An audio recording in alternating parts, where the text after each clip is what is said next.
You're listening to the C1D Paintball Podcast. Hey there, Andrew for the C1D Paintball Podcast. It's almost like I had to orient myself here. I'm joined today by three of our regular co-hosts, and we got a guest. But if you're listening to this, you've already seen the thumbnail, so you know the guest. But I'm still going to wait to tell you.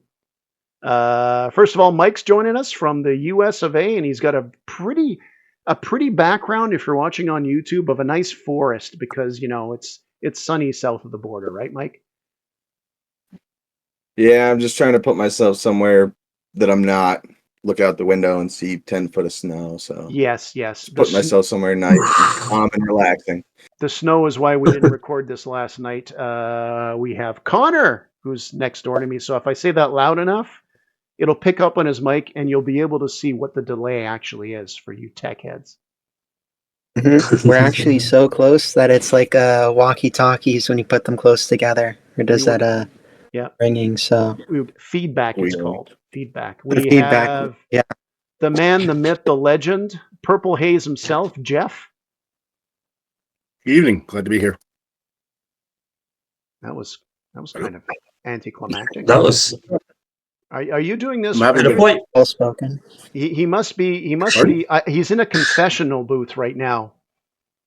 That's what he's doing. Or the confessional booth. He's in the proper. But the most important, guys, we have a guest that he kind of does play with us. But I am very excited, literally excited, very happy to have none other than Alfa22. I know you go by Alfa22 Magfed. Joining us. Would you care to say hello to the masses? We've got one live audience member listening. Hello, Green Rental, by the way, the audience member. What's going on, everybody? Glad to be here. I'm excited. I was so stoked to be here last night, and Andrew gave me the sad news, and I was so hyped. And today, I don't feel so hyped, but I'm here for you guys anyway. I'm very excited to speak to all of you guys. Nick, welcome to the chat. Green, is that the Green Rental? Green Rental. Yeah. Is this also on any other platforms that I need to be aware of, so I could say hi to them too? As also, the podcast is on Spotify, and as soon as we record this, it's up in about 20 minutes, and it's out on YouTube. After that, it takes a couple of days. These are the longest, worst videos to render. When my computer finally lights on fire, it's going to be editing one of these. But hopefully it's not this one, so we don't lose the footage. And by the way, Nick, who you said hello to, he mentioned it before. You know how there's a guy in your crew that's got everything? And when something comes out, look, man, what I picked up, it is Nick, Lieutenant Gadget. But he decided I remember Nick. Yeah, he decided to pick himself up a child, so he's not he's not quite as active as before, and but that's a paintball investment of a few years. That's something else, though. The way Alfa has in common with me is he plays paintball with his son. But you know what? Yes, I did delay this yesterday, and I saw Alfa went. You did some promotion. Listen tonight. I felt bad, but there was a couple things happening because that's life, right? That's life. Yes, it totally is. Okay, so speaking of life, I've got the setup here. Alfa, I want you to just there's a few things I want you to talk about. It's one of the reasons why you're here. Spoiler alert. Just describe yourself, a little introduction. Maybe somebody who's listening to this who has never heard of you, and which would annoy me because if they watch paintball videos, if they know anything, especially about I was going to say Canadian paintball, but I'd say Eastern North America paintball on YouTube, and that it's Alfa. So Alfa, the stage is yours. Well, I go by the call sign of Alfa22. It wasn't really always like that. I go by many names, but I kind of stuck out with Alfa22 because it kind of matched the attitude a little bit of sass in there. The 22 is actually it renders my last name because my family used to have a ranch and they used to brand their horses with a tutu. My last name is Tutusis, and I'm actually Native American. To all those that are listening on Spotify that don't know me personally, even out there in the paintball world, I'm actually Native American, and the last name is Tutusis. And I live in central Saskatchewan, kind of maybe off central, but pretty. I feel like I'm in the center of the universe, so I'm surrounded by like really big names and awesome people like C1D Paintball, and now they got the podcast. So I'm pretty excited to be here to talk to about that. I was like, I play on two separate fields: Gopher Hill Paintball and Divide and Conquer Paintball. These fields host also airsoft and Magfed games, and our open class and woods ball / barrier fields, kind of like a mix in between. DNC Paintball have a really fresh, awesome 3v3 speedball tournaments that they have quite often, maybe 3-4 times a year. So if the DNC guys are watching this, shout out to you guys. I love you guys. Any of the guys out in Gopher Hill that'll listen to this, Savage Army, I know they're going to be listening to this too. You guys, what's up? I love you guys. I'm also the captain of the crew, Savage Army. I'm actually a very proud leader of Savage Army. And to let everybody know, we increased in numbers quite a bit within 2025 to 2024. I am now sitting at 17 members. So, and we are actually 12 to 10 active people. But when we do travel, like Andrew was talking about, I do travel around Alberta, Manitoba, and also Ontario, mostly in Canada in this situation, because I never really got a chance to delve and take my kit across the border. And we know how all that gets when you come back in, they start getting questions and stuff like that. So it wasn't really a headache I wanted to dive into. But other than that, that's the gist of everything about me, other than creating videos and spending a lot of time on it. Like sitting there watching the screen hours upon hours. I like detail. I like Andrew's. We probably can condone the cinematic format, long form content. That's pretty much what I do for my Magfed scene and for the videos that I upload. I also do media for myself and for my team. I create the posters. I schedule games.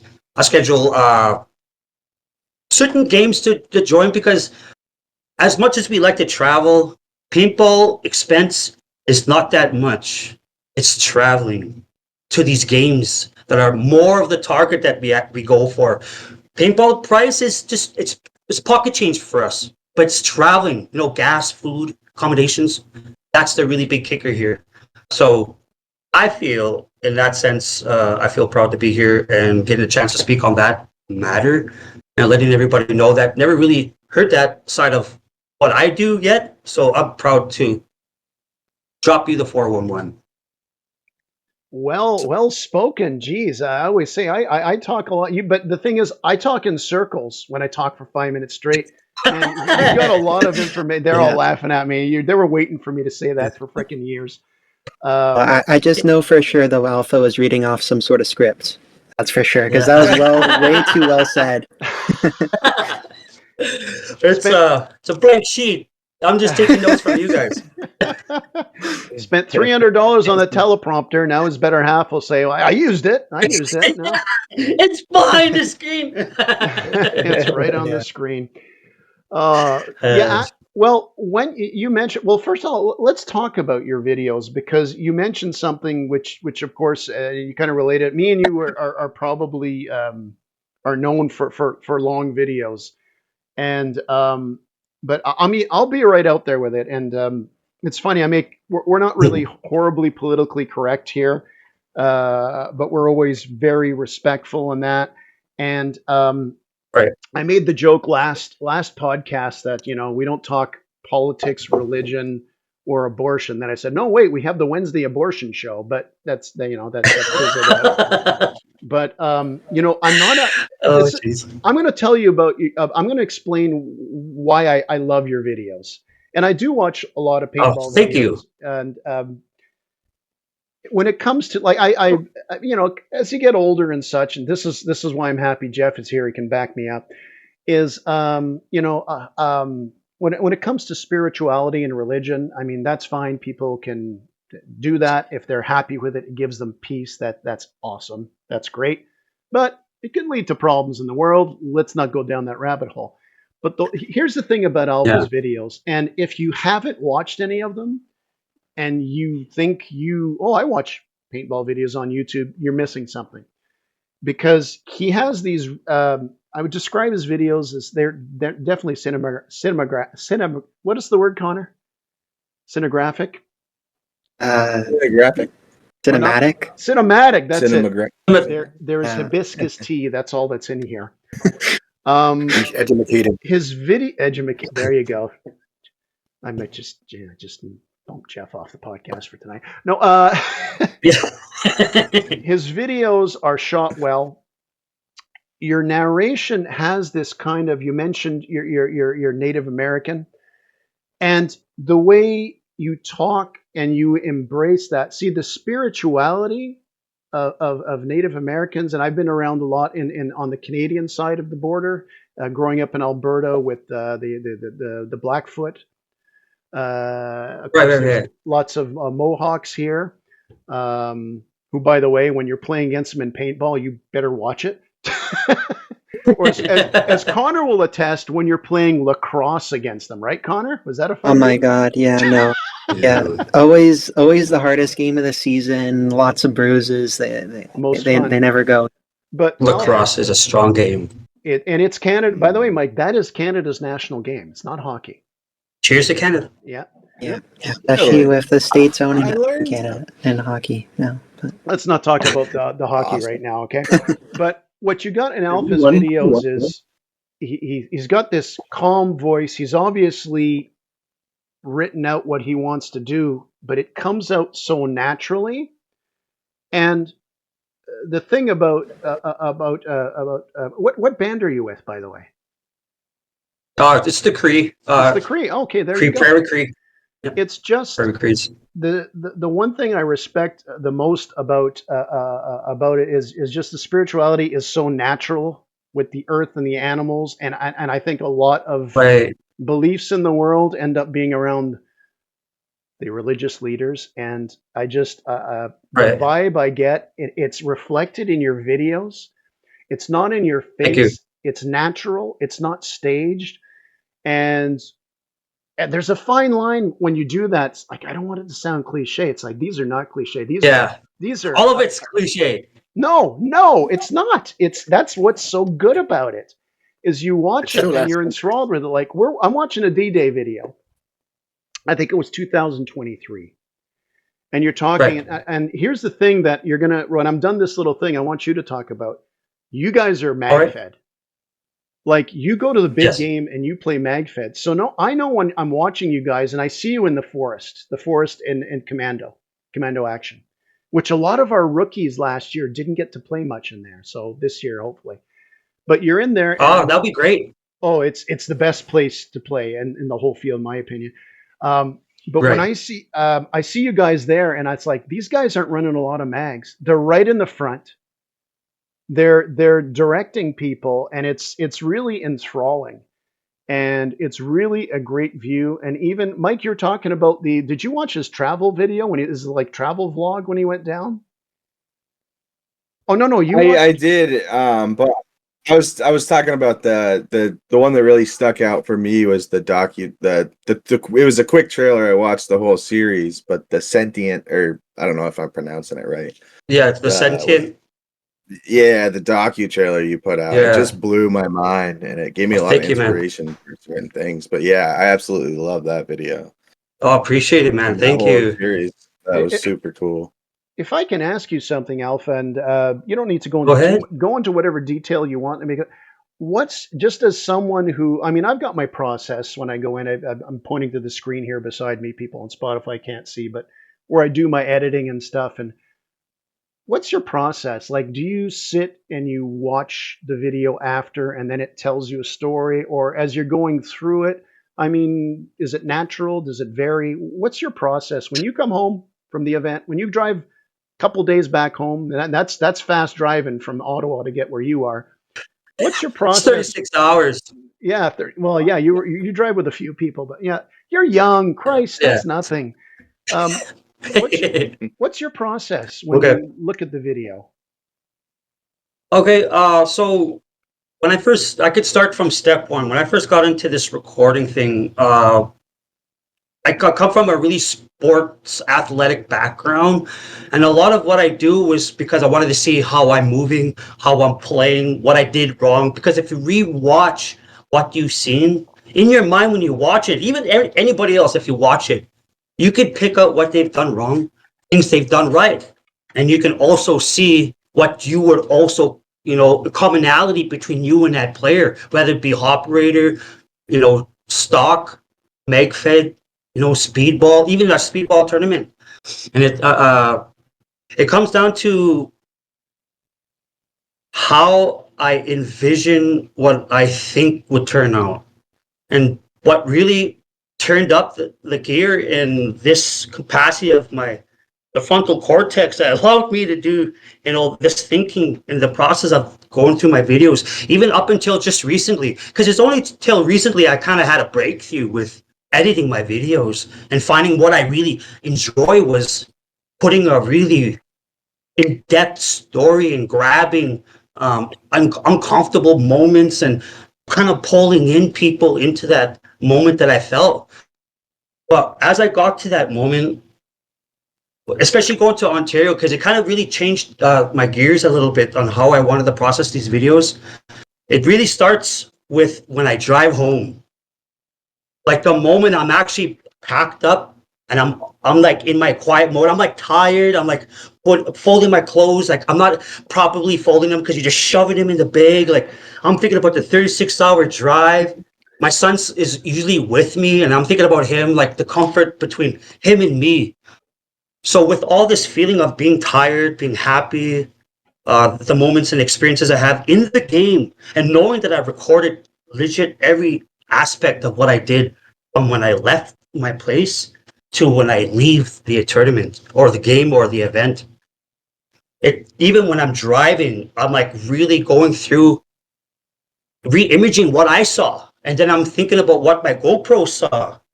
And then sometimes when I'm done driving, because we go by 7755, that's a 24-hour driving shift work between me and my drivers. We go 7755. And when I'm done my shift, I go back to my camera and I start watching certain videos that I think would start step 1, step 2, step 3. Before I would grab what would work. Now I'm kind of how I got there. It's usually the first, like, coming out my step. Hey, what's going on, everybody? You know, like I'm out on my steps, right? So I figured if I could kind of like go into it a little bit a little bit further, how I get there, because everyone would be curious about how someone does something, and I'm just thinking for everyone else. But it's that drive, and I get a moment to watch certain things, and I'm thinking and arguing to myself about how we should process this video. And you have to get a little bit of chip on your shoulder to like what really would work. You know, like what didn't work last time? What didn't you like? Because I watch my pre-videos and I choose what I don't want to do next time because I want to do the next thing different video every time. It's kind of like my nag. That's why I haven't put out like a trailer like coming into the video. It's my trailer, then boom into the video that the event or whatever. I just get the trailer from the game that I was playing at, or the video or the clip that I'm taking out. Create a trailer for that video, specific video. But it's really the travel home. That's where most of my inspiration comes in, because I feel everything when I'm traveling home, like tired, happy, sad. I'm a single parent of 4 kids. My kids are not very old. It's like I barely leave them. My only time that I've ever leave them was either A, if I don't take them shopping, or B, going to paintball. And these trips are 7, 8, 9-day trips. And to me, being a single father, devoting my life, every aspect, because that's all I do. I do kids, I raise my kids, and I play paintball, and I lead my team. And it's just more of a feeling for me, because I grab, like you said, it's like, seems different. It is different because I want it to be different. I strive to feel what that felt like at that time. And how can I say that? How can I even show it on the screen? And I see all these movies and all these cool like action shows, and I'm like, oh, there's effects and things in software, You know, like I don't have any training in software at all. I like would sit at my laptop for hours, even before even trying a video, going through all of everything that I can. And sometimes I'm editing for hours and I rewatch it and I take all that shit out because it just doesn't fit from what I like. And that's just how I am. I'm like, oh man, what am I doing? You know, but then when I rewatch the second portion of me recreating it doesn't, I don't feel, if I don't feel it, I'm getting rid of it. Right? Like if I'm not doing something with that meeting, I'm getting rid of it. So when I travel back home, I'm already in this process. And it helps me remember what that feeling was. Because that's what I don't want to let go. Anybody could post a video, you know what I mean? Like, and that's where a lot of my inspiration comes from, was watching people that upload videos that have nothing on it. And then sometimes they're forgetting to click the off button and then they're going to staging. You know, it's like 2 minutes of a walk to staging. You know what I mean? Yeah. And in that process of watching those videos, I'm actually thinking about what I want to do, what I would do for him, what I would change. You know what I mean? I even see the way they fight. You know, sometimes they're not shifting shoulders, and I'm like giving out pointers and stuff because I've gotten pointers, and it's just passing on the torch, right? You could say like the knowledge needs to continue. So when I talk even with my crew, like they always ask questions, not in questions as depth as Andrew asked, but they are curious, and because no, I don't have any training, and that's where it comes from, because I actually took it from a Roman tactic.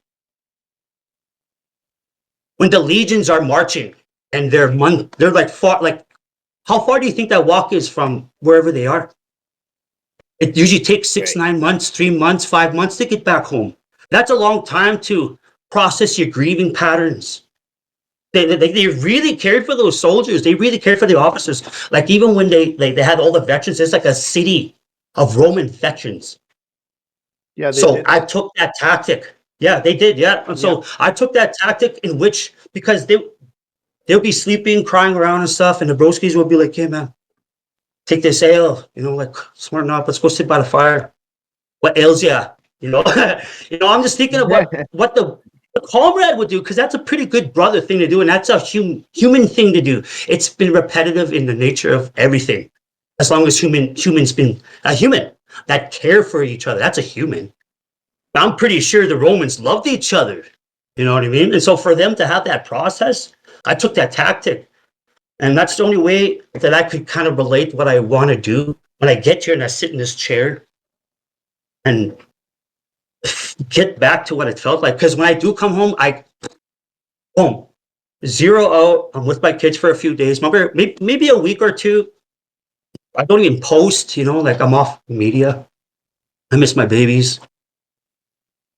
But in that time, though, because editing and paintballing is a part of me. It's everything about me. It's like I'm like oozing it on my pores. I am still thinking about paintball. I'm thinking about that video. And then, how do I start it? What's the first thing they're going to see? And that's what I try to do. I go from there to the end in that manner. But narrating just comes part of it. Like it's part of the process. Like, so I create the timeline. I put in the captions. I have books everywhere that I script. Yes, like it seems natural. Yeah, because I'm practicing my words. I'm scripting. I'm changing words out. I'm putting the paper away. I'm trying to remember the lines like a good actor. You know, like my grandfather. Can I relate to you? Keep going. And I just want to be like, that's what I say. Like, you got to get a little chip on your shoulder here. You gotta prove yourself. You're not proving anyone else. Like, you want to make sure you kind of like it too. You know what I mean? Like, if you like it and there's depth and you feel it and you go above that, just a little tad, because, you know, it gets tiring after a while. You know, the feeling aspect of this, being emotional is tiring. Like because my grandfather is Gordon Tatusas, and he's a well-known actor, voice actor for cartoons, or native sitcoms and stuff like that, even in movies. I've heard of him. He did the Legends of Falls and things like that. He was Yeah. in some pretty good movies back in his day. Yeah. But he had a good pointers back in his day because there's a lot of other youth that were wanting to, check it out, just to be like Gordon. And now there's he's passed away a long time, but now there's a monument building that's named after him. It's like where the people go train to act or have like Broadway scenes and stuff like that. Yeah. So, so I kind of didn't learn much of acting from it. It's more like fencing and horses and chores and, help your grandmother kind of stuff. And I need help with my grass. Since he's gone, and I appreciate that time, but I can only imagine what any regular person that's trying to act in a scene would feel like. Get out of your comfort zone, Well, I tell you, actually, so much to take in there. Very, very well spoken. Yeah, for those that didn't know, is the Romans were so good to their soldiers that when they retired, they would have entire cities built. That's where you go live. And one of them is one of the best preserved ones is in Syria. And of course, they've had a rough time of it over the last 10, 15 years. But a couple of the cities still survive on that. But yes, sir, they did. I didn't know. I knew you had multiple kids. I did not know you were a single dad, and good for you. And you could tell just by talking that you were definitely proud of them. But then again, they outnumber you, and they can probably hear you. So if you need help, just hold up 2 fingers, and we will figure out a way to evac you from that. He's holding up 2 fingers. They're behind the camera. Well, you mentioned you play with your son. I play with my son. Actually, Jeff, who's here, Jeff, you've been playing with Jared, and even you played with your other son too. I mean, when did that started? What, over 10 years ago? I mean, they're grown up boys. Wow. Right? Yeah, I started playing with them, but Nigel, when he turned 8 or 9, I took him out to a local indoor field that on a Sunday evening. There was no business. Everyone was doing it. They did go-karting as well, so the paintball area is empty. So can I bring my son in and teach him how to play? Well, you're going with him? He said, yeah, okay, sure, no problem. So I did that, and for a year or 2, and then his younger brother was old enough, and he wanted to come and play, and so I taught him. Sunday nights, we go at 7:30, play for a couple of hours, teach him how to move and how to, the first thing they always wanted to play is that, okay, put the mask on. You have to wear the mask around the house for a couple of days, for a week or so, get used to it. It doesn't become bothersome or you want to take it off.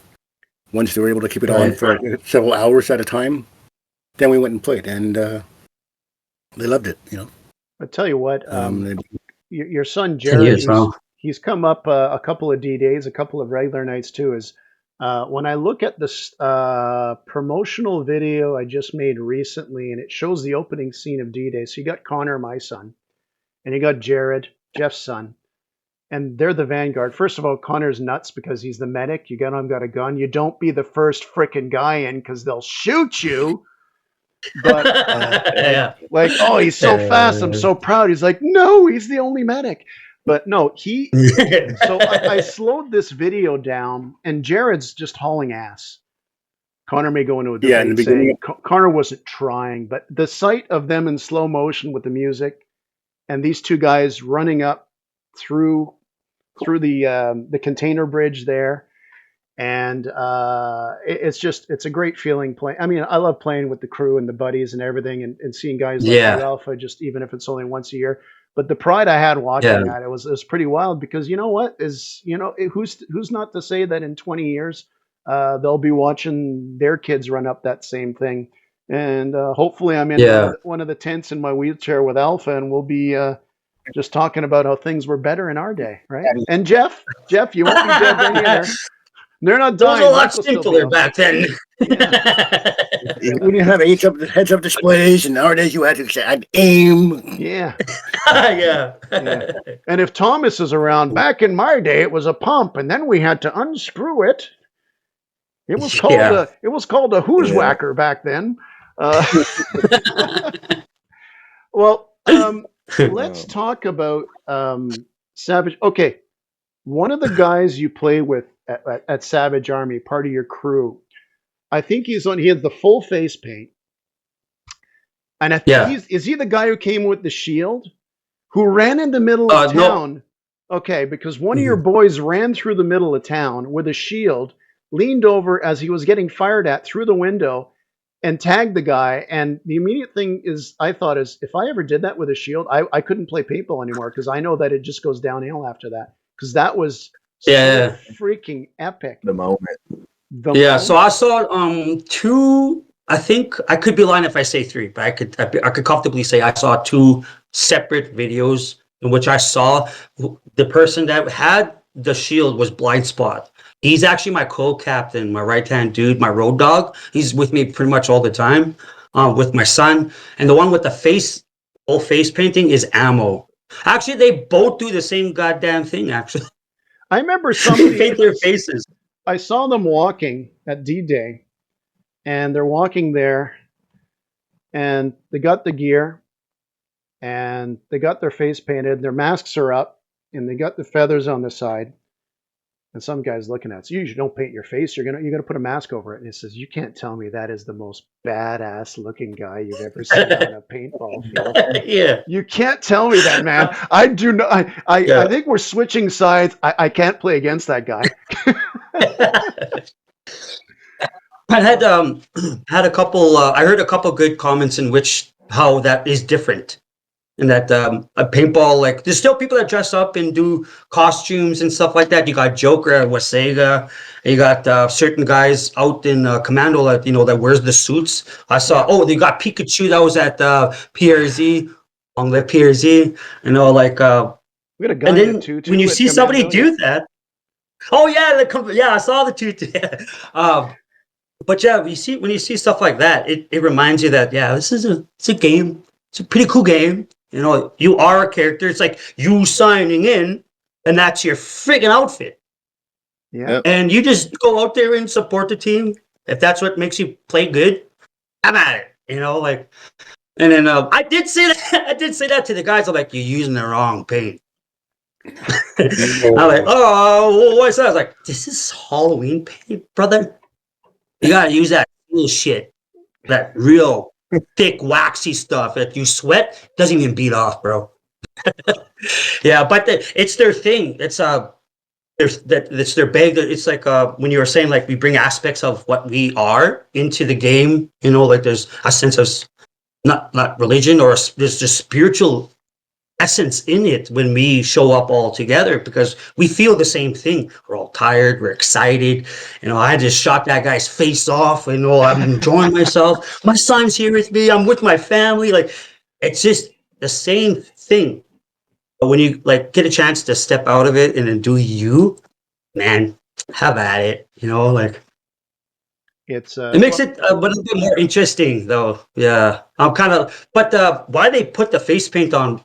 And I forgot this. Blind Spot reminded me that when the Warriors did go out with their coops and doing parties, stealing each other's women and horses. Can we do that at D-Day next year? They would paint a different face on to where they feel, how it represents themselves, certain lines or dots or this and that. Or it means something. That's why in the Savage Army flag, you see in the buffalo that there's horseshoes that are in blue, upside down. That's like traveling. And you'll see the triangle, the pyramid shapes, foothills. But the horseshoes are upside down. You could either say we're going to the foothills or we're traveling from the foothills. Or you could say we've been to both and battling and came back and survived, and that's the story. Because that's what they were right on the horses, those symbols. That is, yeah. So in that sense, they would put the face paint on, and I'm not going to say no to them because it is cool. It is cool. It's intimidating as well. It's like that guy's been playing since he was born. Like, fuck that. Well, let's. Yeah. If you guys don't mind, and Mike, Connor, Jeff, I'll leave it open for a round of questions after. But I did want to talk about what Sure. everybody is talking about, because if you went there, you're looking forward to it again, and that is Commando Action. You're there again, right, Alpha? Because if not, there's going to be a very quick end to this podcast. Yeah. No, I'm set to go. I really want to check this out. Mm-hmm. The only conflicting thing is that what dates are they? Because they do change, right? It is. Are they still keeping the D-Day dates? I think they're pretty within well that same week, because they go first and the sixth. First, I know they did that before. Sixth, yeah. The first. They had a third on there. I was just like, okay. I think, and Mike, Connor, or Jeff, you can correct me, but I still think the Saturday is May 31st and June 1st is like locked in, because I believe there's a big event the weekend after somewhere else they can't mess with. So we are going to the 3v3 Magfed tournament at 13th Monkey. That's on the 25th of May. That's Northern Ontario. I just looked up, and it's May 31st, June 1st. Okay, and they're selling tickets, so it's locked. Yeah, so it's locked. See, that's the same weekend as the 3v3. That's a couple days rest and then the D-Day game. Well, I know 13th Monkey send people out, because 2 years in a row, a couple of guys in the field were handing out their cards. So, so I'm sure there's at least a little bit of a gap. Yeah. Yeah. So we travel through there every so often. Like last year we did, because we wanted to check out 13 Monkey, because we are going to the 3v3, and we just wanted to like field walk. A couple people showed up, like, oh, you guys are gonna play. I'm like, bro, we are going home. And we just stopping by, you know, and we just wanted to see the fields. Like, oh, okay. So some people came and went, but we do go through there. That's kind of out of our way, but we did it another time because we had to pick up Tango because he was the commander at that time. Oh, that's I think the first time we went out, we picked up Tango, and I posted photos of it. Like, we didn't even sleep. We pick him up. And we saw a bear. We're like, oh, fuck, there's a bear. And we're like looking at it. I was like, what the fuck, where? And I go look at it. I was like, geez, that is a bear. Not too many bears in Saskatchewan left? What's going on? There's a few, aren't there?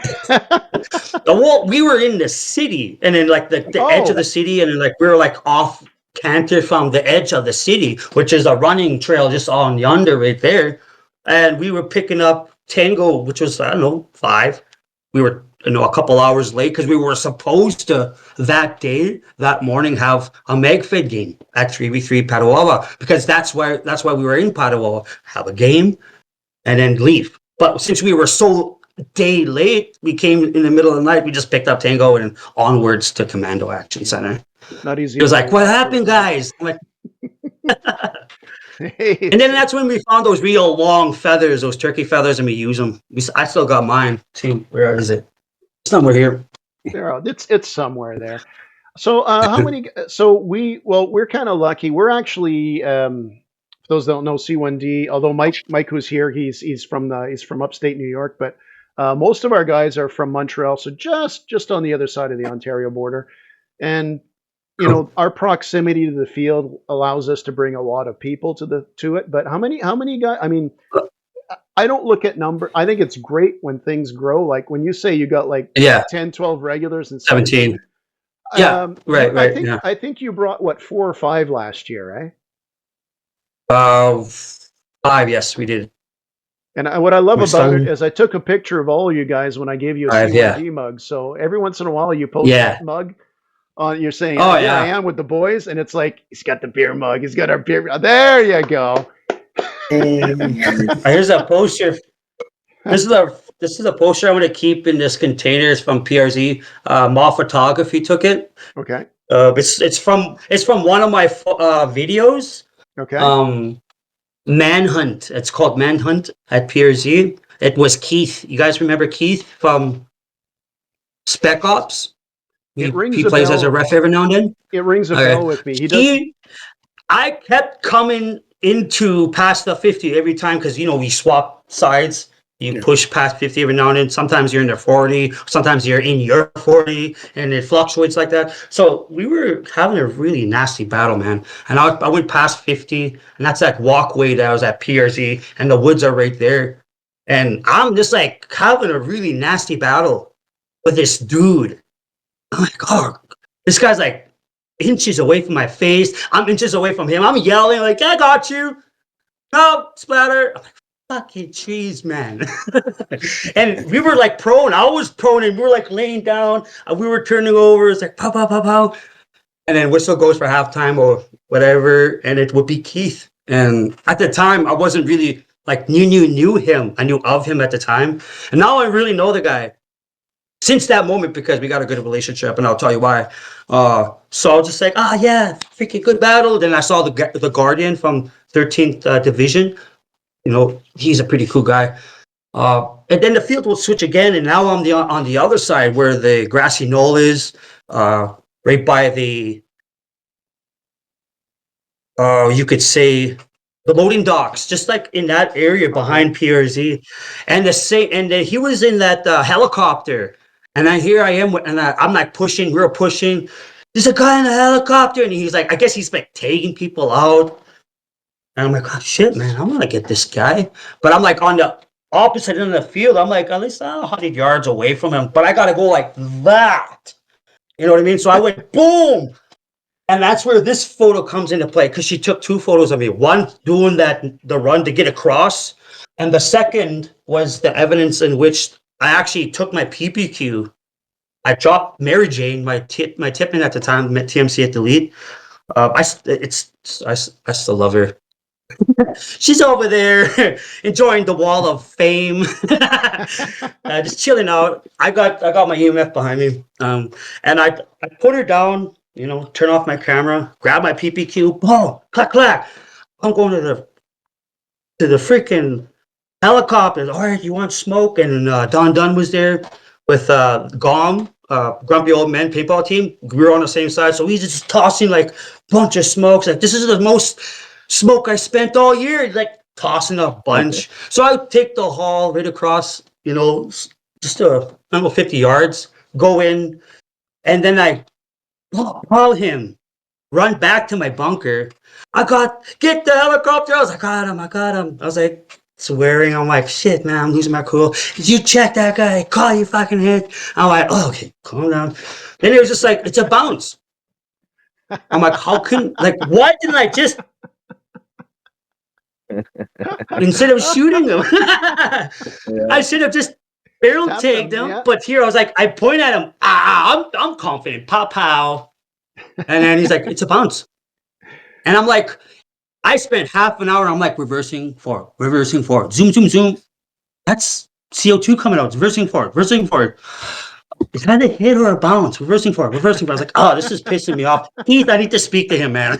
So that's when I spoke to him. I'm like, bro, I got to make a video out of this, because Keith, I don't know if I got you. You got to really remind me. So I reminded him about the battle. He's like, yeah, I'm a ref. If you got me, you got me. But you didn't barrel take me. I know that. You shot at me, so I screamed. So I was like, yeah, you yelped. And I'm like, okay, I got you. But you didn't get me, bro. You might have missed. Or it did the PPQ thing. Because every now and then, the freaking PPQ misfires. Mm-hmm. It's the Meg. It's that Meg, that dimple, the rubber part that holds it. It just seems like it won't let it pass through or whatever. It's annoying. See, you should have helped him. Good old TMC would have taken care of him. So what lesson did we learn that day, Alpha? Well, I put my Tipex away to use this cool PPQ because it's a Magfed day. Okay. So I'm like, I'm going to shoot guys with this. It didn't happen. It reminds me, I think, was it last week's video, Connor, where Norm? So Connor's, it's a regular, actually, do you want me to let you explain it, Connor? Because you guys were controlling a key corner position in the field. And there was 3 of you in the bunker, and you turn your back, and when you turn around, what do you see and what happens? I'm pretty sure I'm with Mike, and my friend Jay, and I'm watching this left corner that's kind of this open stretch. It's kind of the boundary of the field. And I look away and I'm trying to shift my attention to the other side because that's where we think the enemy's coming. And I didn't communicate like, hey, our left side's kind of open now. I'm not watching it anymore. And right as I kind of give up that lane, one of our guys on the other team, Norm, runs in, does like a suicide run. He takes out Mike, takes out Jay with his pistol. And he gets me like 2-3 times in the chest, and I kind of stumble backwards because I'm on a bit of a hill. But I look down quickly, and none of the shots broke. So immediately I bring up my marker, like, do. We just start shooting at each other like crazy until one person puts their hand up. Yeah. And I got him. So, and there's a thing too where he's been playing with us 2 years, and he's had a lot of these incidents with me where he'll hit me. It just never breaks. So he hasn't formally gotten me out yet. So it's like a little joke. And lucky lad. And Connor was he's just soft. Normally I'm not lucky, but so Connor with Norm I'm lucky. Connor hits Norm, then he goes out and he clears out the last. Yeah, he got you, Jeff. He froze you out to end the game, right? So Yeah. And then you see on the video, all you see is Connor. This is like 30 seconds later. Is Connor? You see the camera on his helmet. And he's looking at himself and he's laughing. He goes, you see his feet. He's checking his feet. And then I walk up to him and I go, they didn't break. No. And I start laughing. And Connor's out laughing outside the safe zone. I go inside the safe zone. And Norm's there. I said, dude, you bounced those. And he's like, what the fuck? Not again. He was like, oh, man. He was one break away from winning the game on that. So when you mention that story, it's like, oh, yeah. Yeah. Okay, so and doesn't it like you feel so good until you got your heart broke? It's just like, yeah, I felt so bad, so bad. Are you kidding? That was I'm not lying to you, man. I got it. Didn't you? You got nothing here. I'm like, frick. Okay. Yeah. So I got. Yeah, that's probably what Keith felt like. Okay. So yes. So Mike, Connor, Jeff, if you guys got questions, but I was just going to say one thing. Okay, Alpha, you've been to how many? 2 or 3 D-Days now? 3. 3? Was that your first big game, or were you doing WSAG and all that? No, it's my legit first big one. Okay. Let's pretend you're doing a commercial spot for 90 seconds. And I want you to tell me, as if you're selling it, like tell you your first experience there and what you would say to a player who has never gone and is specifically saying, I'm thinking about going to Commando Action's big game. What was your first experience? What was the first 5 minutes for you like? And try to sell this to somebody who hasn't been there. God, I'm getting good at this. We should have guests all the time. Listen, my brother. You got to prepare for the heat. You got to dress light. You can't be like me. I wear a lot of stuff. The thing is, when you first get into this game, you want to feel what everyone and see what everyone is doing. Don't do it. You're going to kill yourself. You're going to get very thirsty. You'll probably cramp. And you'll get like heat stroke, minor, if anything. Knowing that you are going to enjoy this game, you're going to keep pressing. And I think that's dangerous. So you got to come into this mindset that this field is bigger than your track and field track. And you're not going to be used to walking on just to get paint, to reload for air, to get food, to get water, my friend. Because you are running around out there. You are getting tired. And I've seen it. Some guys would last half a day. I barely lasted. It was my first game. I've learned a lot that first game. And I'm pretty sure every beginner has gotten to that point. And I can't speak for Andrew because I'm not looking at him. He was at his point at one point. And I just want to say, prepare. Don't push yourself. Get excited, but don't follow the masses. Play your own game. Mm-hmm. Excellent. Yeah, I got heat stroke, mild heat stroke the very first game I played. I doused water for about 20 minutes. And then it's like, that forest looks nice and cool. I don't know if there's anybody in there, but that's where I'm going. Shade is your best friend. Napping the shade. Now, I did mention, like, Mike, it was his first D-Day last year. Connor's done 4 of them with me. Jeff, I've done 3. Cool. Have we done 2 or 3 together? I think we've done. I think I've done 2 actually. I don't remembering. I think I've done 2. I've done. Well, I've noticed you for 2. The last couple of years we've bumped across you. You know it's fun, but like I that's the thing is this year I told Mike and that the forest battles. Here's something else for you guys, because you play big game Magfed, and I mentioned, you guys go in there, even though you know you got limited shots. I mean, that's the beauty of D-Day is you play the way you want to play, but ultimately, like it's people should know. Like we say, we got our shirts in that last year, and it's like you offer it to people, and this is the welcoming environment at Command. Mm-hmm. If you're there and you're about to play, and you got your couple hundred guys on your team, you said, "Look, anybody who's new here, if you got any questions about the field, you see one of these shirts, the boys will help you." And then, of course, you get to that thing where when you're about to start, it's like, okay, we're going up here, we're going through the bridge, run as fast as you can, follow Jared and Connor because I can't keep up with them. And, then we put all our hands in the middle and we give the quote, "Hey, let's go fuck them up."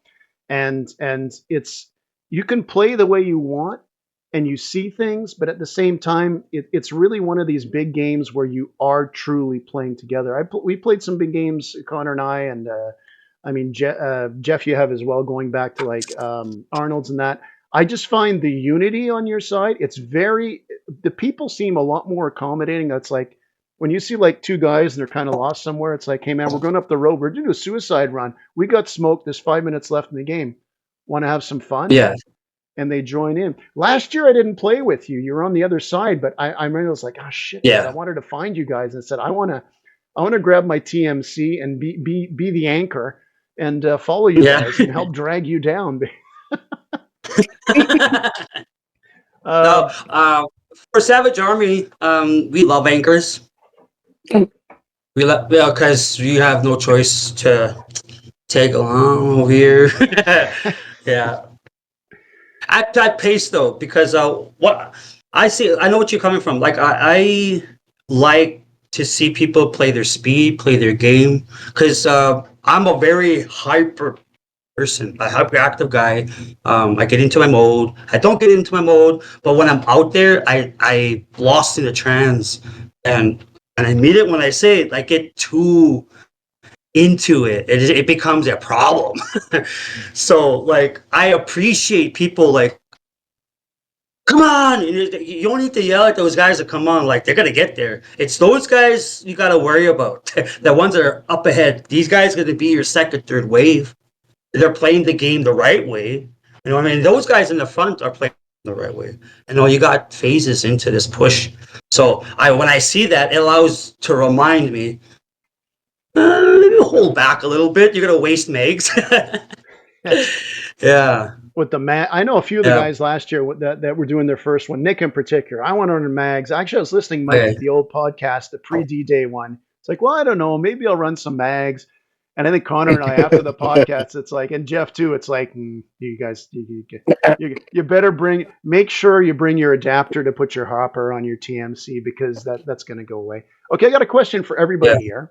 I just don't know whether to put Alpha on the spot to answer it first or not. But I'm going to be nice to him, because I did push off the thing for last night for circumstances out of my control. Although it was my call, but anyway. Okay, and you guys got to keep this relatively short, and you be honest about it. I'm going to actually enjoy my boys answering this, like my crew, and how they answer this one. I want you to name what's your strength and what's your weakness. Okay? And I'm going to ask Connor, because he's my son. I'm supposed to put him on the spot because that's the fun of being a dad. Connor, answer each one, whichever one you want first. Be honest about it. Or do I put you? What's your strength? What's your strength on the field that you feel good about? I mean, other people may feel like whatever, and you're not aware, but you yourself personally, what's your strength on the field, and what's something you'd like to work on, or what's something we just should not trust you with, if you know what I mean. Yeah. Well, to answer Hardest question first, out of those three, my name, Connor. My strength. I guess my strength is that I'm pretty automatic with my decisions. That if I see, I like to think that if I see the right move, is that I'm able to make it pretty quickly. Like, for example, from Operation Rush, when you ran up to get the flag in the second game, and I knew right away with the shield, like, hey, this guy, he's going to get shot. I have to block the way. It wasn't really a hesitation at all. Even though I knew that there was guys going to shoot me from the right, I just knew I have to do this. It was like an instantaneous decision. But on the other hand, it's also, I can see it as a weakness in a way that I kind of have the inability to kind of maybe explain why I do certain things, because it just comes to me naturally in a way. It's like listening to what Alfa was saying before of his video production. Lots of words come to mind with like what kind of person he is. Like, he's a leader, but he's also a storyteller and like a teacher, right? With how he's able to break stuff down and explain it. And I feel like I really almost kind of I definitely don't have those qualities, and so like having to maybe explain something to somebody that's not on my same wavelength might be a little difficult. And yeah. Okay. That, Okay. Interesting. Jeff, you're next. I like that. Well, Mike ponders. Jeff, what's your strength and what's your weakness? My strength would have to be, I don't fear adversity. I embrace it. No matter what the odds are, no matter what the challenge is, let's get it done. It's just like it. I will not be defeated by this. I will do what I can to achieve this. Like, even it's like, yeah, it's 20-1. Let's go. We still got one. So, but my weakness, my weakness would have to be, I have to remember my physical limitations. Like, there's times when my mouth and my mind are writing checks my body can't cash anymore. And I have to be careful of that. Spoiler alert, you may not be the only one who says that. And that, and sometimes I get a little bit too tactically minded. Like, I try to, I sometimes overanalyze, and I sometimes miss my chance to make the move that I should have by a moment or two. And that would be my weakness. It's like not hesitation, but just over evaluation. Yeah, we're not talking about anything that's going to get any of you guys like strung up or anything, but no. Mike, how about you? Strength and weakness. I'll try to keep it short and sweet. Too late. I have mostly weaknesses. I'm just so new to paintball. I would think that, you start off with weaknesses and everything, and you get strength out of some of those things. Heck yeah. I can tell you right now, like Alpha said, when he gets home and starts watching his videos and he notices things that he does wrong, or when he's watching other people's videos, he notices what they do wrong. Well, I'm constantly like overanalyzing myself and what I do. So one of the things that I've always complained to like my wife about me, that I always say I'm going to work on, but I don't. So I'll just wing that as my biggest weakness in paintball is, I get too in the moment with myself, and I'm so like adamant about maybe getting that one elimination or getting that flag or just doing whatever my mind is on at that second, and I forget about my teammates. It's the worst quality to have in paintball, because you're there for your teammates. You're supposed to be supporting them, communicating, listening to them, and I find myself too often not doing that and wandering off. And then if we lose that, it could have been, I could have just paid a little more attention, done a little more communicating, or just not running off and trying to do something stupid that it's not really a team. You know, it's like hopping on a team deathmatch video game and playing free for all or something. Like, Yeah. that's the way I look at it. So that would be, I think, my biggest weakness. I notice it in all my videos. For one example, I think we were at Rush. Andrew came up and was like, I got this awesome idea if we go around this way. And he had this plan, and we were all like, yeah. And then I just forgot about it, and I just went a different way and did my own thing, which, I mean, made for a really cool, I did something really cool, but I should have went and did that. And it was just, my mind just goes one way sometimes. So anyway, that wasn't short and sweet. Strength, I have no idea. My strength would be realizing my weaknesses. I don't know. I like to think I'm a pretty good shot, and I like to put myself sometimes in the right spots. I like to think I have like a game sense, but then other days I have my on and off days. So those are important. You're selling yourself short, because I tell you one thing is, when you say something on the field, and I just watched this editing one where you and Connor, it was a 6v12. You guys were 6 and there were 12 on the other team. The communication you gave, when you say something, like, you know me, I'll talk forever. I'll say all kinds of shit like, don't shoot the squirrel. But you'll make, when you call something out, it's usually incredibly important. And you are actually a good shot. When you got me lined up, I always move. Like, when you're against me, not Norm, who kills me. By the way, Alpha, he mentioned his wife. His wife plays with us. Yeah, I know that. Yeah, she's a good shot. She's smoking hot. So Mike wins fucking everything. He won the lottery. He won the lottery. She's better than me. She shoots better than me. She's faster than me. She's better looking. Better. Yeah, I said that first. Well, Longer hair. No, Mike, you're a great teammate to play with. Don't sell yourself short. You have a lot of great. I mean, I the call outs and stuff, when I'm there, but if you were to watch the stuff that I don't put in my videos, that's me veering off and doing things that I shouldn't be doing, or ignoring. Ignoring this. There's nothing wrong with wanting to do side quests. A goldfish brain. There's nothing wrong with side quests. It's a side quest, exactly. There we go. Well, thanks for bringing me back up. Everyone else just said their weaknesses and just rolled with it. Thanks for bringing me back up, boys. Hell yeah. Mike, I have probably, I don't make the best videos, but I've seen thousands, probably thousands of hours, hundreds for sure, maybe a couple thousand hours of videos through my camera. And I can relate to that too. There's a lot of horse shit that I don't put in that I do. So, hey, remember the video I made? The guy's running in slow motion to the slapstick. Boom, fade to black. Mm-hmm. It was already in our color. I turned it to the wrong color. Oh! I sat on that one for a while before I released it, but yeah. And I didn't tell anybody till after. Did you see that video? Yeah, it was pretty cool. It's like, yeah, it was already in our thing. I put it. You don't see Thomas was there watching me. Thomas is in the corner in slow motion. You kind of see my arms moving, and Thomas is staring. And I reach up to slap it, and Thomas in the corner, you just see his arms slowly going up, like, no. Okay, it was the same thing at D-Day when the king of paintball there, the other Thomas, ran up with the double smoke in his hands, and I followed him, gave him cover. And we were going to get that 50-yard line slapstick, and we got up there, and he realized that it was already our color, and he was like, "Shit, what do I do now?" So he just gave it a nice little kiss and turned around and just walked away.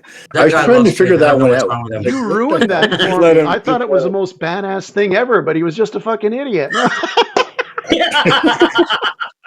Yeah. Okay. Too much inbreeding in the royal family. There you go. Before we get to okay, so me definitely my mobility is like Jeff kind of adhered to it. Jeff and I are the same age. Is we have to respect our physical limitations. I can't run, and sometimes I do have to remember there's see, back in the day when I started playing paintball, I was still in my late 40s, but the rule was the 3-second rule. Is if you're running from one barrier to another, as a general rule, you think 3 seconds. Because if a guy's got you lined up, it takes a second for him to realize it. He's got a second to shoot, and there's that other second where you get behind it. And somebody told me that, and I didn't believe it, but I use that now, but I forget it all the time. Like, can I make it there? But unfortunately, it's 5 seconds for me to get there now. But my mobility, I forget about my mobility. And when we play 10 or 12 games on our home field, I might do it for 7 or 8 games where I'm careful. And then in a key situation where there's only 2 or 3 people left on my team, I think I'm freaking Jesse Owens, and I'm going to just haul ass and go to the other thing around there. I've seen Connor in the videos. Oh, he circles the whole field and he flanks it. Yeah, he's 22 years old. Of course he can do that. Yeah. There's sometimes too, I'll catch my dad doing stuff that even I won't do. That like I'm not physical. See, that's enough experience speaking to you. Oh, yeah. See, that's Well, what the no, 1v1 like in proved to us, you know. We did the Yeah. one. well, I mean, though, It did. there's the Thank time you in for that, Rush where I think it was Mike. He was explaining that he went on he diverted from the plan that my dad had. It might have been in that third game where you were on the side, kind of where the moat was. Oh my God! But you're like you're on an incline, and if you slip, you're in like I don't know how high water, but your feet are fully in there. I have a shield, and that's why I'm not going there. But I see my dad start to climb on, and I'm like, I'm thinking all these things in my head of like all these bad words. I'm like, Dad, What am I gonna no, tell don't Mom? do that. Don't do that. You would carry him out on the shield. You're gonna Yeah. bust an ankle. Yeah, you're my ride home. I don't want to drive home after using You're that my shield. right home, man. There's a picture too. I used it as a promotional thing where because we both have cameras, and I'm looking up to him, and he's up on the top of the arena. He's got his arm out like he's reaching for me, like a teammate to pull me up. But if you listen to the video, it's like, Dad, do not go there. And he's pointing to me like my wife, do not do that, like a newspaper to my nose. Don't you dare think of. Nope. Yeah. You do not go on the carpet. It's too good. Jeez. My strength. I like, because I run my mouth. I know running your mouth is when you talk trash. I talk a lot. I love it in a big game where I can see, I think I can know some strategies and see things. Connor, by the way, you pick up, when you said you see things and you do it right away, you pick up things on the field so quickly that the best advice I could ever give anybody, if you're playing with him and you don't know what you're doing and he says to do something, follow him, because it's usually a right decision. I think but that's in the smaller games and that. For the bigger games where you have people and you can tell when you played a big game, people are waiting for something.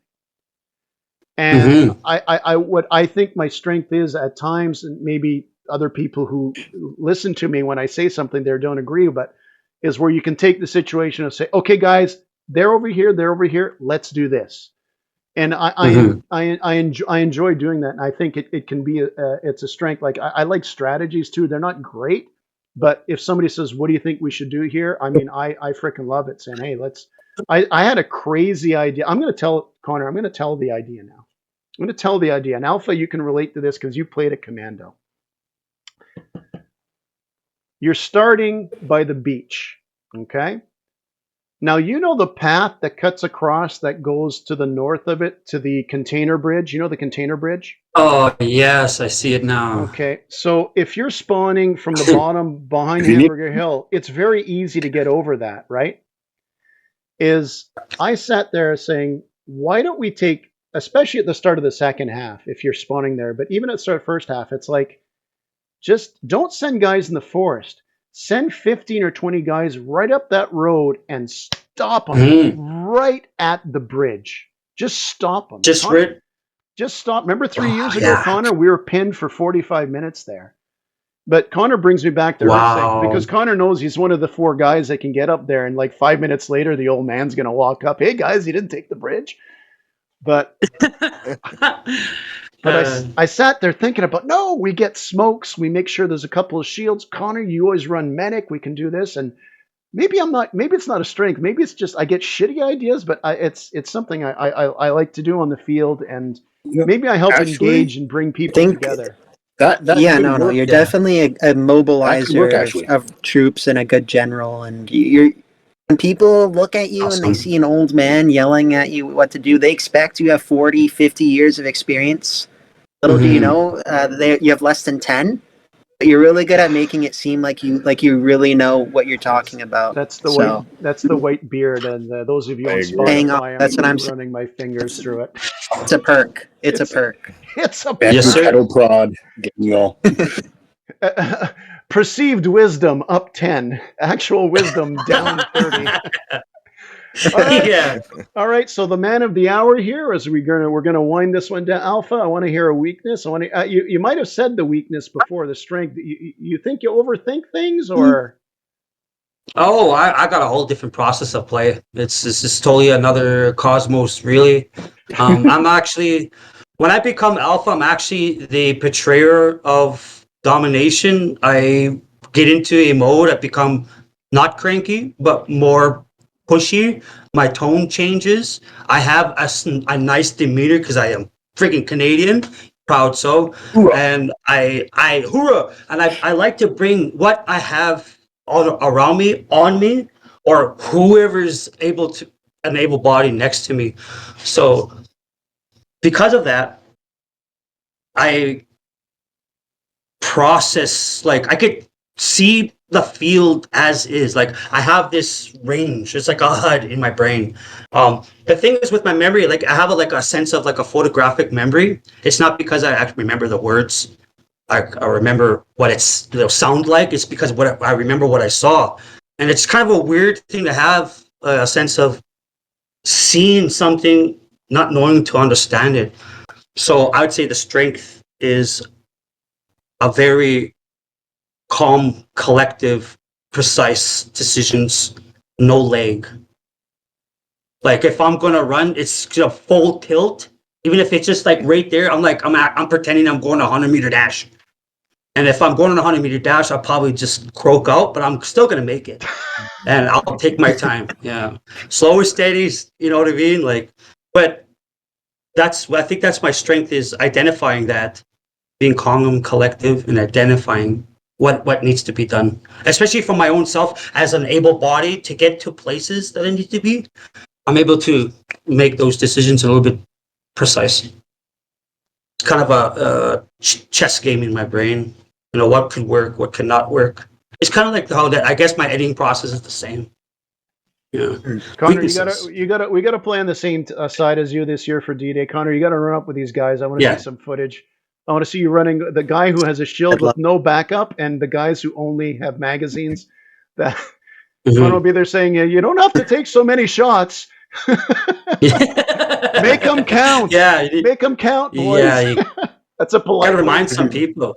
Myself, I actually go onto the field not only with the mags I carry, but I carry actually 3 more pods of paint and another pod where I have my 13 CI in. So I take all that shit out and I just load up on the field. You just don't see it on the video. I'd actually like to see that. I'm curious to do it. I don't think I'm brave enough to do it. I did it once. Oh yeah? I did it once because I was showing what kind of backpack that was molly to my plate carrier. You just unzip one side, it's a whole admin pouch. That's where I put the 4 pods. And at the bottom is like a pouch, a smaller one where you could put like bangers and extra mags. And then there's a slot where you could put a 2-liter bladder inside there. That's where I put my 2-liter bladder. So I'm carrying pretty good weight. Especially if it's all day, it becomes heavier. Yeah. Well, if you're gonna run with us this year, we're gonna have to pick up a couple of purple smokes, our calling card. It is the purple. Yeah, just put them in my sack. Right back here. There you go. It's back there, boys. Okay. All right, so I'll move on to weaknesses. This was not my fault. Again, like I said, wait a minute. That's but it isn't my fault. But this is. I'm gonna tell you. I'm gonna tell you a story. It's a true story. Okay. I'm a very athletic person. I've been a very active person in my community, my culture, with leagues. Like you could call them beer leagues, but they're like, just regular people going out and doing tournaments, and whether you win or lose, we win out, right? So that's my aspect of before paintball. I did 18 years of paintball, mind you. I did that in between, so I have some sense of playing paintball and having that length of time to play. So I got help there. But the weakness is that it slows me down. Was that I got into a hit and run. I was ran over in 2015. Oh, geez. And my whole left side is kind of fucked up. You just don't notice it. Oh, I got nerve damage in my neck. The room shakes. I see stars every now and then. Every other day, the room goes like this. Before when I got into that big accident, I used to like get nausea and throw up because of the room shaking and stuff like that. It was really nasty. It was a really nasty time in my life because my babies were like babies. Like this is in 2015. My firstborn son wasn't born in 2011. My last baby was born in 2015. That's that year I got ran over. So she didn't really quite that first year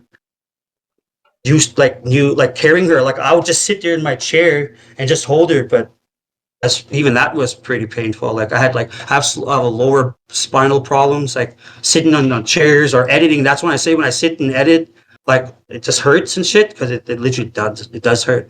My hip, my left knee, actually both knees. My right knee, because of a soccer tournament, I got tripped. I tore my ligaments in the back. My left ankle is broke. I got a extended right toe. It's called turf toe. It's a hyperextension. Yeah. So I got like when I play, like I'm legit feeling everything. So I have to be a very precise player because I can't be moving stupid. It feels like I only got so much to use, right? So I just use all the bad ability in my toolbox that I can. But you're feeling put out better in the now? field. You're doing better now. It's pain's become my friend now. It's just kind of sad to hear, but like how can anybody heal being run over? Well, I tell you what, I've seen your videos and that you are on the field. I would not want to face you, and I guess I would feel bad now because originally I'd say, and I'm saying this humorously, humor in a humorous way is obviously if I'm playing against you, I'll shoot you on the right or take your knees out, but then I might feel guilty. But that's called situational, and it's like, well, don't take it personally, but I can't run. So no. Oh my gosh. Well, I no. Yeah. Well, that's a Wouldn't be able to tell in your videos. Wow. Yeah, it's the one thing because and you're on Magfed. That's even more impressive. Yeah. Shit. Why don't you start using one arm and for I got a bigger travel challenge? You got to travel. Yeah. The travel home sucks though. Like I got when I sit down, my left ass cheek, I'm like getting up. I'm like, fuck, boys. Yeah. You know, like once I'm in Ontario, I'm like, I'm glad I'm here. Yeah. Driving's uncomfortable as it is. Yeah. I mean, I love traveling. Like I've traveled for games. I played. I was okay. Here's a fun fact. It's called NAIG. For all the nations of Canada and North America, they pick their best athletic people in each sports category: basketball, soccer, baseball. You know, and they put them in tryouts and classes over and over and over again, and it's called NAIG. And I was chosen for point guard to one of the 2 point guards for NAIG for Denver, and that was back in 2007 or 2007. I would like to say, and that because I could not play, what I did was because my left, like I said, my left ankle is broken. I actually broke my left ankle playing volleyball, and I was supposed to go to Denver a week before, and I went up and I was about to spike, boom, and I got that fucking ball, boom. But when I went down, the person that was trying to block me, I got through his hands, like sayonara, buddy, boom. I was right in there. I loved sports. I still do. I watch it a lot, and I came down and I just totally did a wrap with my ankle. Yeah. Yeah, it's like the most cringiest. Like when I see shit, like when I go watch UFC and I see stuff like that, I'm like, please no. Yeah. Can you not? I'm not looking at that right now. Joe Theismann. So like I know. Who's that? Yes, I do actually. Joe Theismann was he was in the CFL. He finally made it to the NFL. Oh, wait a minute. He played for Washington when they had a name which is inappropriate. But he broke his leg on national. You know, you've seen these compound fractures on TV. Yeah, and you just like he was the OG.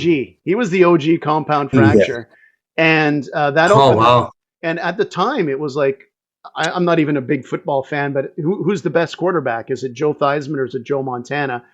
And because of that leg break, that's why kids nowadays don't know who the hell Joe Theismann is.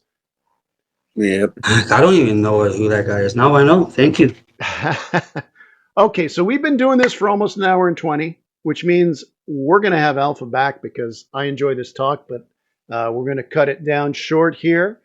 I want to thank everybody. I want to thank Alpha. Oh, Connor, did you have a question? May I ask a question? Yeah, it's true. Yeah. You have the I'm very question. curious. Okay. Oh, Yeah. All right. So Alpha, before I ask Yes. it, I'm going to give you a little idea of like why I'm asking it. So when I play part of C1D, being part of a team, I'm always thinking of my teammates and who we represent, like as a team. And whenever I'm thinking of, maybe like stuff isn't going my way and I get heated, what kind of always brings me down to earth is that I know that I'm a member of this team and I need to represent it properly, especially that my obviously my dad's in charge, and so I feel like this responsibility to put on a to live up to what we represent. And so I'm curious for the Savage Army, with your team.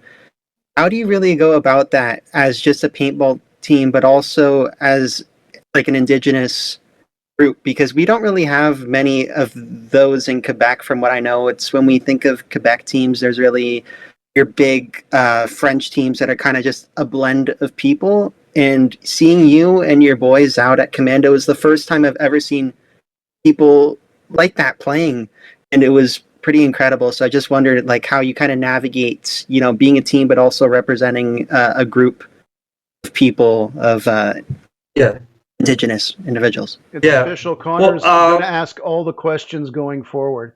Okay. that's an awesome question. Well, just like any other groups of people known to be coming into the world, oppressed, depressed, lifted up, lost, remerged, found, explored, discovered. You come from certain, not ethnicity of a person, like, because there's also Caucasian groups that are not really, like, we don't know how to go about those people. Because that aspect of life and the world is so fastly connected and we got all this thing and we could see it with a click. I am reaching out to do something different because there's many other groups of doing sports aspect type, connecting with your community and your young warriors and such. So when I come to navigate certain things like that, I come with a sense of pride that I come from a leadership family because my bloodline comes from Poundmaker and Yellow Mud Blanket. My real last name was supposed to be Yellow Mud Blanket because the treaty signing turned it over to Tusis because my grandfather's nickname was Tutus. And those men lead their people from, being assimilated and such. And that's a story and a history that created Canada what it is, created who we are, and definitely made what became paintball and how connected that everyone is, like I said, with the click of that button. But because of the aspect of the misidentifying people, you got to really reach harder to let's identify a group of people and take that best thing out of it and then show it to people, even if it's just that one friggin' thing. And that's how I go about my son, bringing my cousins, my brothers, and all these young men. Like I got 4 youth, and the rest of them, like I could say I got like 6, but these guys are younger. So I can navigate these men in that manner, like that I'm proud that they even wanted to wear the patch, call themselves a Savage Army. And I also want to mention too, the name is not in regards for Indigenous only. Yes, we started as an Indigenous group. You could say there's like 8 of us. And but it turned out once I kind of wanted to span out a broad view of paintball, which opened up another aspect of me wanting to enjoy paintball and bring in many other people. I got white brothers, I got African American that's going to be jumping on. I have an Asian buddy. I keep messaging him. He lives in Lloyd. I'm like, come on, man, be savage too. And then I was explaining to these to my white brothers was that if you're savage in life and you actually want to make a difference, and you kind of like want to prove that also on the field, in that same manner, you're savage. You know, like it's savage. The word itself started off as it's a derogatory term, but now it's a very positive, uplifting, cool thing that you can be. Right? Once you dominate what your life really means to you, you're a savage. You're dominating. You know, like so. That's how I go about it, and that's how I obtained the dedication that I have with my boys. And I'm actually really, really proud of that. And this is what comes across in your videos when you talk. And we talked about how people can try to talk and the words you say, you know, that's why they're not cliche, because they're genuine. And what you actually, that's a great way to bookend this podcast, because that is exactly what your videos like just exude. And Thank you. a fascinating guy. I think an absolute credit to the paintball community. I mean, you're playing in a province. I mean, I think the only province that would be tougher just because of population wise. I mean, if you'd be talking about going to PEI, there's not a lot of people that play paintball. You are one of the most positive, enthusiastic people. Yeah, we'll drive. We'll do the 755. It's like, I don't know if I want to be in the car that long with my son. I love him, but Yeah. I was going to say it before he said it first about me, right, Connor? Yeah. You were thinking it. It's not that bad. I drove Getting 2 it back, days to it's fine. Chicago and 2 days back. Oh, that's true. Jeff With went to Jared. Chicago with Jared. No, Alpha. Yeah, I mean, we could go on and on for this. We're gonna have you back 100%. Especially we're getting close. Told you I was a talker. You're playing on our side this year. You're playing with us. Yeah, and we're gonna make something happen. We got some shenanigans we're gonna do, and yeah, we're gonna have some fun. Are there any other questions, or you guys were gonna wrap this one up for tonight? No, we're good. I mean, awesome. If we were sitting around somewhere having a coffee or a beer, I think we'd close the joint. The waiters would be sitting there with their watch in about 3 hours, saying, "When are these guys going to stop?" Which is a good thing. Yeah, we tip big. Yeah, we tip big. I do gotta say, you did say that you were just skeptical about the states and crossing the border and stuff. Mike does it every time. I do it every single time. Every single time, and it's like 85% of my paintball is in Canada. And awesome there is some good paintball over here. Some Magfed events and stuff. Mm-hmm. And my hat's off to you, because I played a Magfed event that was full Magfed on both sides. Yeah. It was really tough, but I had a blast. So much fun that when we went to Operation Rush, I thought it was a blast and a good idea to go Magfed on where nobody else would really go Magfed, and I found out very quick that was not a good idea for me, at least. So hats off to you for doing that, doing that all day. But I think you should get over to the States sometime in the next couple of years. I'm going to Hell Survivors. April 26th, Hell Survivor. It's Hell Survivors in Michigan. It's the Canadian Invasion, my friend. Oh, wow. And the XO is Tonka. Oh, no. The commander for the Canadian team is Tonka, and the XO for the Canadian team is Red from the Frontline People podcast. No, okay. That's cool. Yeah. The poster's out.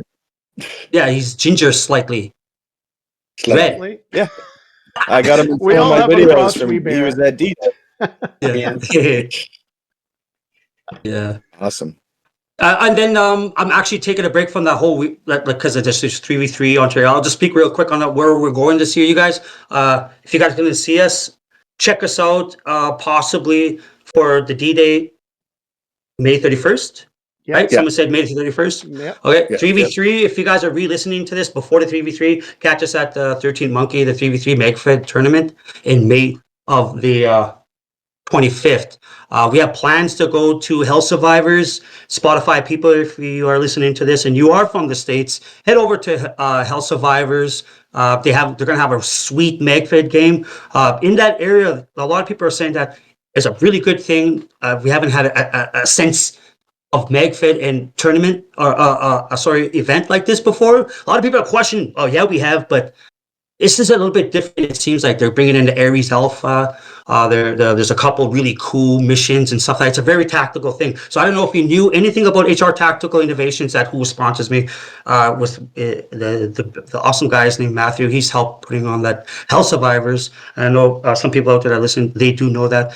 And then after those ones, we're taking a break within the middle of the summer, because I'm actually doing some local things for my field, our Savage Army team field, helping them run some games. I'm actually going to check out some games. I'm running up some itineraries and things like that to go over with some guys and keep around some ideas. And then the next time you see us, if anybody's out there in Ontario, go over to the Magfed game. If you play Magfed, support the Magfed community, go to Operation Honey Badger 11. It's at the compound. That's an airsoft field. We're very fortunate to have another Magfed Operation Honey Badger game. Mech Tactical is starting up that thing. He's also part of the sponsor team on Tier 1 Armament, along with Tonka. So to close that out, go to the date. That's in September of this 26th, I would like to say. I might be wrong, but you can look and type that on into Facebook if you wish to do so. Those are the games that you could check us out. Other than that, you can hit me up on the social media platforms. And I also did mention something that I wanted to share something, didn't I, Andrew? Did you want to share? I was going to, by the way, subscribe to his YouTube, Alfa22 Magfed, and it's ALFA, because I know some people spell PHA.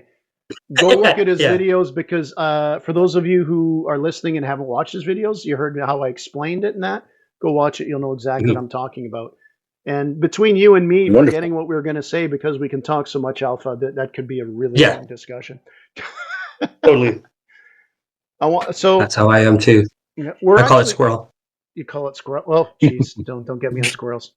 By the way, we have an after show. When I stop recording this, we actually sit and we talk a little bit more, so that's cool. So for those of you who are listening that want to be in on it, well, listen to it live, and we'll give you that after. So we're going to continue talking a little bit after this, but for the main part of the show, we're going to sign off here. I want to thank Mike. I want to thank Connor and Jeff for joining me, our co-hosts, but more importantly, Alpha. This was, I knew it would be a blast, and it exceeded the expectations. And I can't wait. We're going to talk again at least before D-Day. We're going to going to meet on the field. We're all going to meet on the field, and maybe have to give you a brand new beer mug, because you said there's 2 pictures in that beer mug. You need 1 for each picture, so we'll hook you up. Okay. All right, guys. Well, thank you for those of you listening on either Spotify or YouTube. Thanks for listening. Why don't you hit us up with Thank you so much. And keep being cool. And again, just go out there, be yourself. You can see having Alpha on the show, the type of people we like associating with. Be positive. Be yourself. Yes, sir. Be treat people the way you want to be treated, because at the end of the day, it's just a game. See you next time. Yes, sir. Yep. Night. See you later, everybody. Thanks for listening, and don't forget to like us, rate us, and tell everybody about us. Thanks for listening.